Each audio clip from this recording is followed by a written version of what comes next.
aidan wa nunazzilu minal Qur'an ma huwa shifaa'un wa rahmatun lil mu'minin wa la yazidu adh-dhalimina illa khasara. Wa qala Rasulullah sallallahu alaihi wasallam innamal a'malu binniyat wa innama likulli imri'in ma nawa. Faman kanat hijratuhu ila Allah wa rasulih fahijratuhu ila Allah wa rasulih. Wa man kanat hijratuhu lid-dunya yusibuha aw imra'atin yankihuha fahijratuhu ila ma hajara ilaih.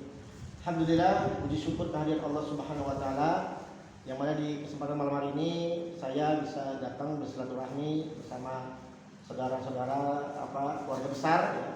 Sahabat-sahabat keluarga besar Casem, semoga Allah taala memberkahi kita semuanya, diberikan keberkahan dalam setiap aktivitas kita.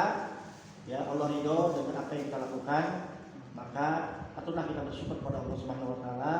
Sampai dengan hari ini kita masih bisa beraktivitas baik itu dalam aktivitas ibadah maupun aktivitas keseharian. Salawat dan salam kita limpah curahkan ke suri tauladan kita yang dibagi dari besar Muhammad sallallahu alaihi wasallam, kepada para keluarganya, sahabatnya, dan juga kita semuanya yang senantiasa istiqomah di atas sunnah-sunnah Nabi sallallahu alaihi wasallam. Alhamdulillah ya, di kesempatan malam hari ini sebelum kita membacakan doa-doa Nabi, ayat-ayat ruqyah syariah, seperti biasa di awal kita akan sedikit sampaikan berkaitan tentang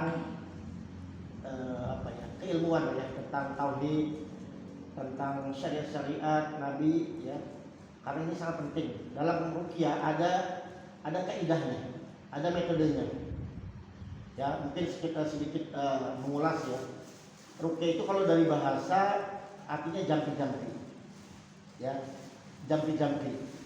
Nah, ruqyah ini ya di zaman sebelum Nabi diutus juga sudah ada. Dulu Auf bin Malik pernah bertanya kepada Rasulullah, "Wahai Rasulullah, sesungguhnya dahulu kami pernah melakukan ruqyah." Karena Nabi apa? I'ridu alayya al-hukum. Tunjukkanlah ruqyah kalian.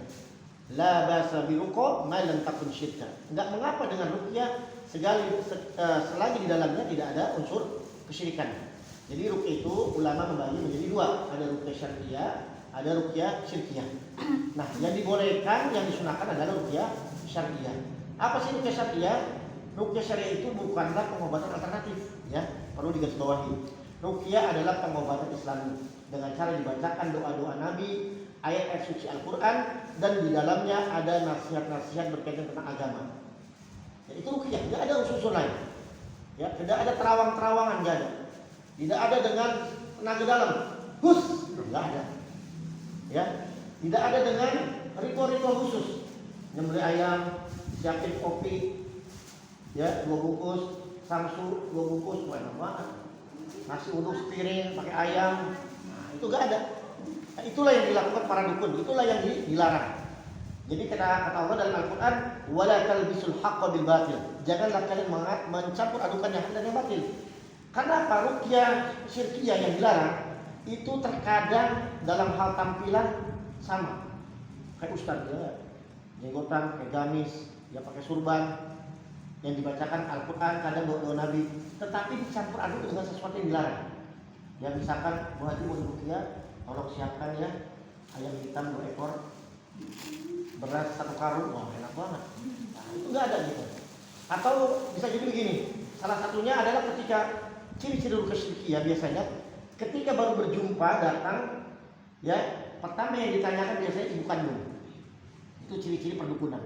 Misalkan yang diruqyah siapa? Karena ditanyanya ibu kandungnya siapa? Dalam Islam kita dinasihkan kepada siapa, Bu Haji? Betul. Kalau ditanyakan ibu kandungnya siapa, nah itu ciri-ciri perdukunan. Kalau mau nanya bapaknya siapa? Oh, Pak Haji Batu. Nah itu masalah itu kan. Binti Haji Batu. Enggak ada ya ke perempuan kecuali anak hasil begitulah ya. Hasil perzinahan, tidak ada hak nasab, nggak ada hak waris. Jadi langsung dinasabkan kepada ibu, nggak boleh sama bapaknya, nggak ada hak. Maka ya jauhi ya perbuatan seperti itu.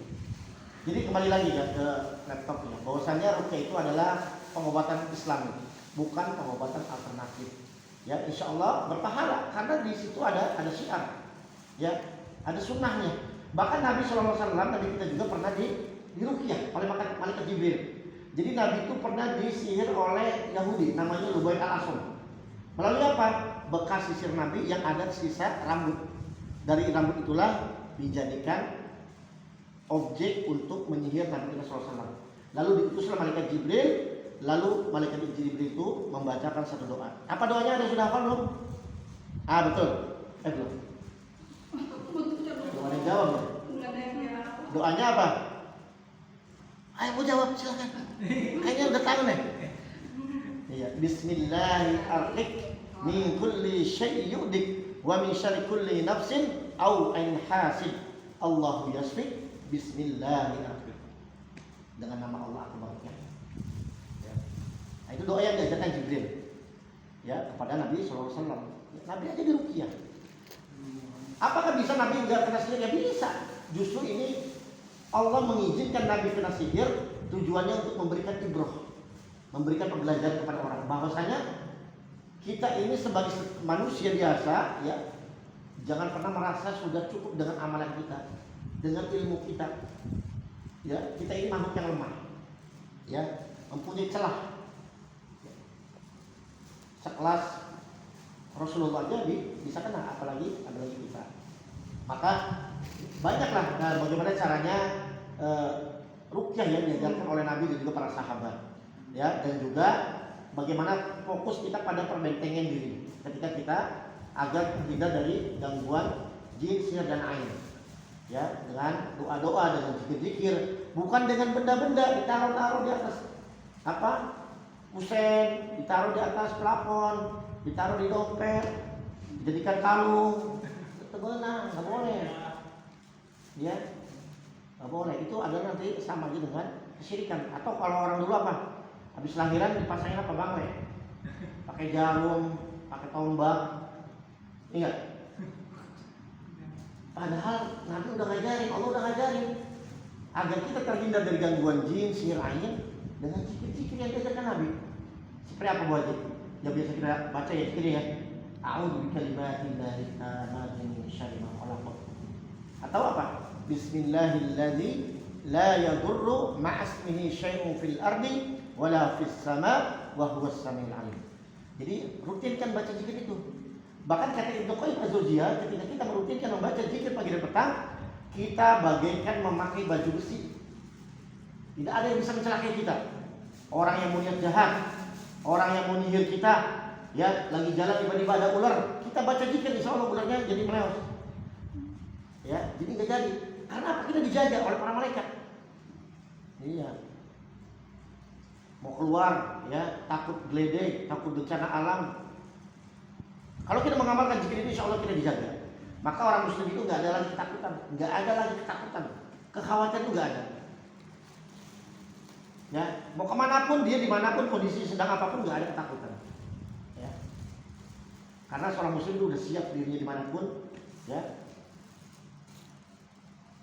bahwa kematian atau apapun ya itu sudah digariskan oleh Allah Subhanahu Wa Taala. Ya, maka dari itu pentingnya kita mempersiapkan diri dari sekarang ya. Karena kematian itu tidak menunggu kita sakit, tidak menunggu kita tua ya. Banyak saudara-saudara kita masih muda sudah dipanggil. Ya, bahkan kata Nabi dalam hadisnya, "A'maru min ummati baina sittin wa sab'in." Umur umatku itu antara 60 dan 70. Dari lebih dari itu ada, tapi sedikit. Ya ya. Umur berapa? 60. Oh, Masya Allah, bonus banyak.